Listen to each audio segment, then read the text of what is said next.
route impressionnante. Un curriculum vitae aussi long que le pont de la Confédération. Here, you will choose someone to marry. Hello. Nice to hear from you. Can't say see ya. Without ever seeing them. 24/7. If you're ready to find the love of your life, Game time. the pods are now open.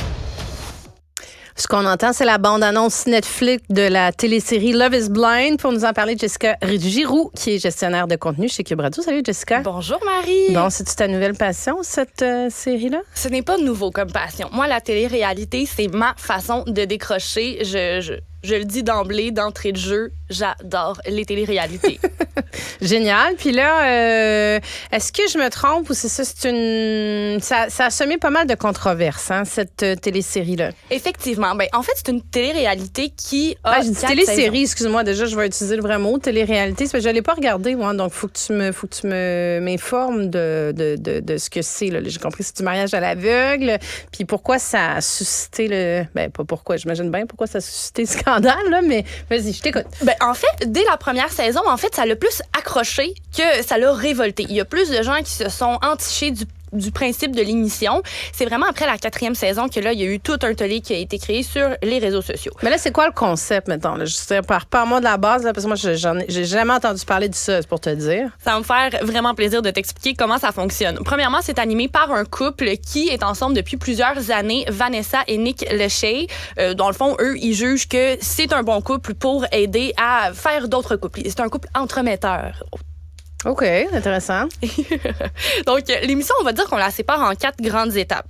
Au début, on a 15 filles, 15 gars, tous célibataires et ils veulent tous rencontrer. Mais une petite coche en plus, ils sont tous prêts à se marier. Mm-hmm. Donc, c'est quand même assez important pour le bienfait de l'émission. Donc, on va les séparer dans des espèces de cubicules. Donc, imagine-toi, là, c'est un grand cubicule avec 2 sofas, un en face de l'autre.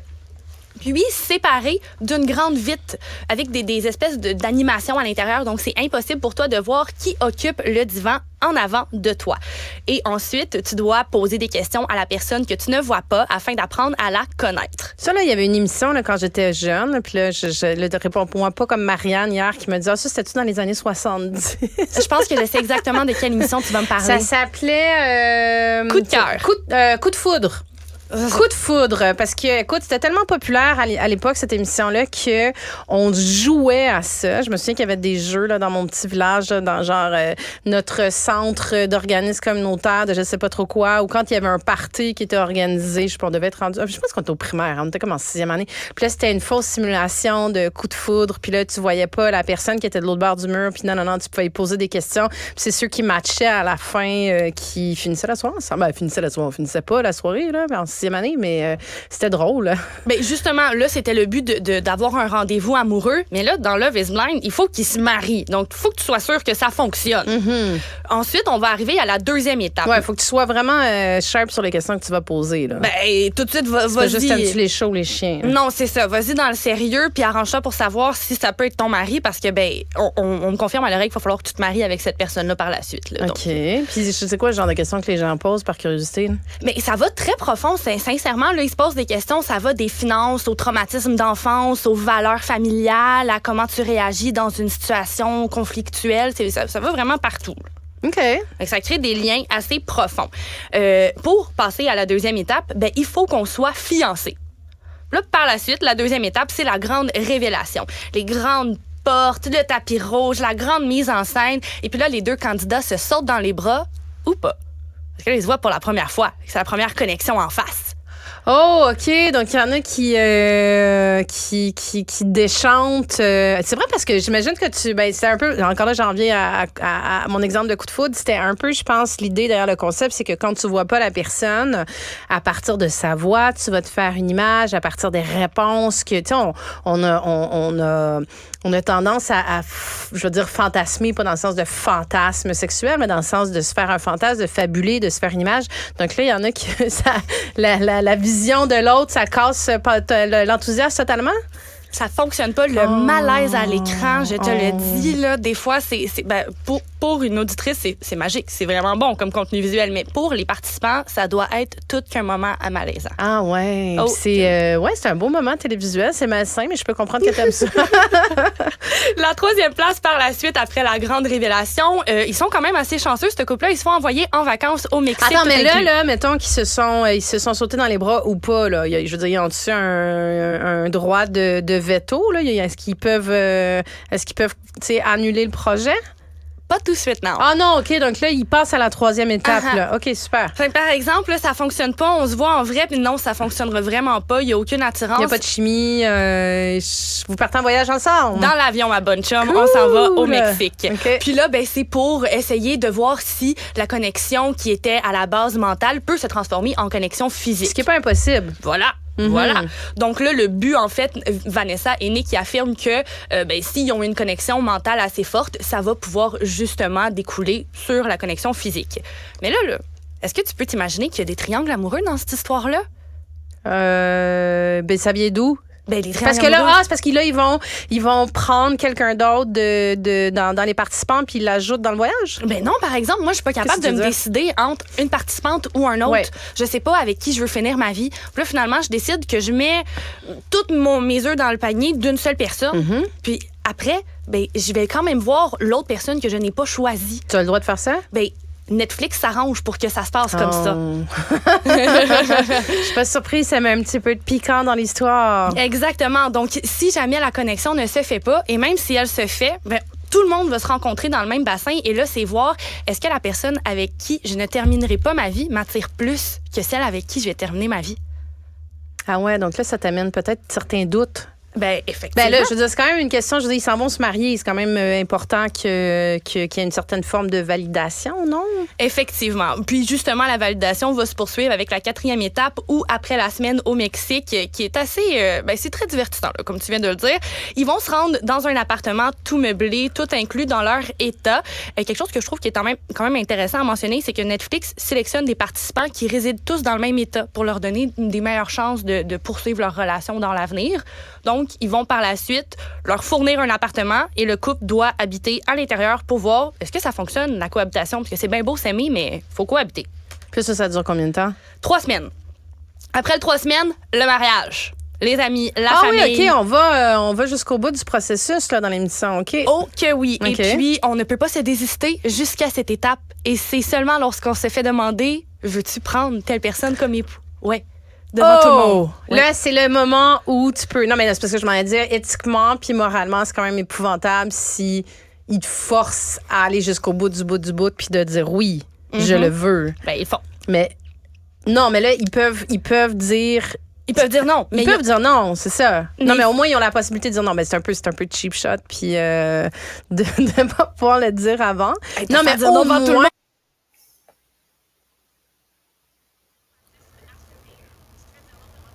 Bonjour, Karine. Salut! Je pensais que j'avais perdu le son.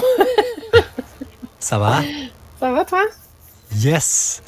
Alors, je suis à l'affût de la chronique devant moi. Je pense qu'ils vont terminer sous peu. Écoute. Alors, j'ai une voix relax aujourd'hui. Ben oui, hein? J'en profite pour te dire, comme toujours, une belle journée. Bon jeudi. À toi aussi. Es-tu là demain? Oui, je suis là demain. Je suis là encore la semaine prochaine aussi. Excellent. J'allais te dire bonne fin de semaine si t'étais pas là demain. Mais demain, je te dirai bon week-end alors. Oui. Salut, Karine. Salut. Je peux comprendre, tu sais, je veux dire, si on était... non, vas-y. Pourquoi ça crée une controverse? Premièrement, le concept en soi, il y a des places, il y a des petites lacunes là, pour qu'il y ait place à controverse. Et puis, il y a plusieurs participants qui sont sortis sur les médias après la 4e saison. Parce que la 4e saison a eu un épisode réunion en direct et ça a créé toute qu'une controverse. Je vais pas parler de l'épisode en particulier. Qu'est-ce qui est important d'en ressortir, c'est qu'est-ce que les candidats ont dit à la suite de ça.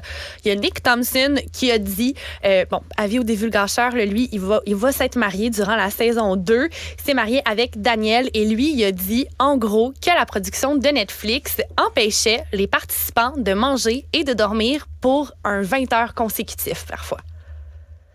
Le but étant de quoi? Exactement. Donc, le monde, les candidats se sont mis à parler entre eux, témoignages se sont additionnés.